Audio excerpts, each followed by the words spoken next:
তো বন্ধুরা, স্ক্রিনে দেওয়া নিশ্চয় ভিডিওটা দেখতে পাচ্ছ।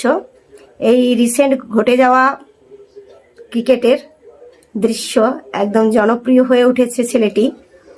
তো তোমরা 22 মার্চ অবশ্যই জানো, তোমরা ইডেন গার্ডেনে খেলা হয়েছিল। তো এই ছেলেটার নাম হচ্ছে ঋতুপর্ণ পাখিরা, আর ওর বাড়ি পূর্ব বর্ধমান।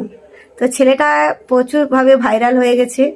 তো ওর অসাধারণ বুদ্ধি বা কি বলবো, আর ওর যে আবেগ প্রবণ ব্যাপারটা আমাকে কিন্তু একদম মন ছুঁয়ে গেছে। তো মন ছুঁয়েছে বলতে গেলে ওর যে মনোভাবটা, যে ওকে ভগবান মানে বিরাট কোহলিকে।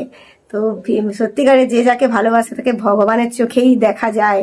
যেমন বাবা মাকে যদি কেউ প্রকৃত ভালোবাসে তাকে ভগবানের চোখে দেখে, সেইভাবে ও ক্রিকেট প্রেমী, যেহেতু ক্রিকেটের জগতে রয়েছে ও, তো খেলাকে ভালোবাসে যেহেতু, তার কাছে বিরাট কোহলি তার কাছে ভগবানের মতো। তাই কোনো কিছু না ভেবে একদম ব্যারিকেড পার হয়ে একদম মাঠের মধ্যে ইডেন গার্ডেনে পৌঁছে গেল মাঝে।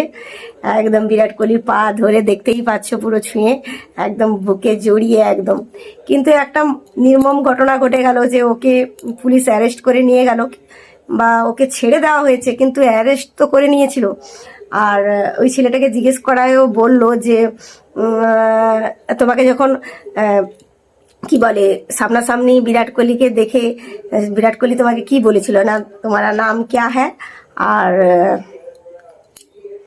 ভাই ভাগ যাও ভাগ যাও, ঠিক আছে। তো ওকে বলে আরও বলেছিল যে ওকে ছেড়ে দেওয়া হোক, ওর কোনো ক্ষতি করা যেন না হয়, ওকে ভালোভাবে আরামসে নিয়ে যাও, আরামসে নিয়ে যাও। তো বিরাট কোহলি বলতে গেলে মন থেকে নিশ্চয়ই ভালো মানুষও, সেই জন্য এই কথাটা বুঝতেই পেরেছে যে তার ছেলেটার ভিতরে কি জোশ ছিল। তো আমি এই কথাটা বলার মানে হচ্ছে বন্ধুরা, এই যে এখনকার দিনে যে ঘটে যাওয়া দিন অনেক কিছু হচ্ছে রাস্তাঘাটে, এই যে ভদ্রলোকগুলো, ভদ্রলোক বলবো না আর কি, যে মেয়েদেরকে টিস করা বা অসভ্যতামি করা, অনেক কিছু ব্যাপার রয়েছে, ওগুলোতে কিন্তু পুলিশ কিছু করতে পারছে না। যেমন আমরা অনেক কিছু ভুলে গেছি, আরজি করের ঘটনা, ডক্টর মৌমিতার কথা, অনেক কিছু ভুলেই গেছি। তো ভুলে যাওয়ার কথাই, দিনের পর দিন তো এইরকম চলতেই আছে প্রতিদিন। তো কোনটা মনে রাখবো কোনটা ভুলে যাব সেটা ঠিক করা আমারও যেরকম সম্ভব নয়, তোমাদেরও সম্ভব নয়। তো এই ব্যাপার। তো এত কিছু হওয়ার পরেও পুলিশ যদি কিছু না করতে পারে, তো ওই ছেলেটা শুধু ব্যারিকেড পার হয়ে তার ভগবানের কাছে ছুটে যাওয়ায় তাকে অ্যারেস্ট করা, এটা একটা ভুল হয়েছে ধারণা। ছেলেটা ও ভুল করেছে আমি বলবো, কিন্তু তার একটা কি বলে, এখন কম বয়স তো আবেগপ্রবণ মানুষ হয়ে এসে কিন্তু ছুটে গেছিল। তো এই ভিডিওটা আমার কাছে বলতে গেলে এই বার্তাটা দেওয়ার জন্য এসেছিলাম, যাতে কি বলে সোশ্যাল মিডিয়াতে আমার বার্তাটা যেন কার কাছে পৌঁছেছে জানি না, ফেসবুক কতটা পৌঁছাতে পারবে আমার বার্তাটা, যে দেশের যা হালচাল।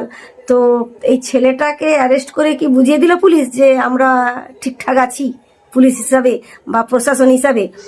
তো মোটেও নয় আমি মনে করি। তো আমি বলবো না যে ছেলেটা দোষ করেছে, মানে দোষ নেই, দোষ আছে, কিন্তু বাচ্চা ছেলে তো আবেগপ্রবণ হয়ে মানে কি বলে তার ভগবানের কাছে একটা প্রণাম করে এলো, সারা জীবনের একটা কি বলবো আত্মা হয়ে থাকলো তার।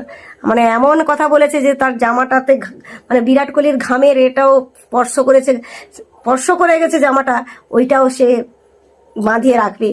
হ্যাঁ, মাথায় পড়া ওই ব্যান্ডটা, ওটাও যে মাথা ছুঁয়ে প্রণাম করেছিল সেটাও সে রাখবে। খুব ভালো লেগেছে, তাই তোমাদেরকে ছবি সহ ভিডিও পাইনি, আমি ছোটো ছোটো ক্লিপগুলো দিয়ে নিজে এডিট করে এই ভিডিওটা বানিয়েছি, দিয়ে তোমাদের কাছে এই বার্তাটা পৌঁছানো। আর আমার যদি ঠিকঠাক বলে থাকি আমি, তো অবশ্যই কমেন্টে জানিও। বাই।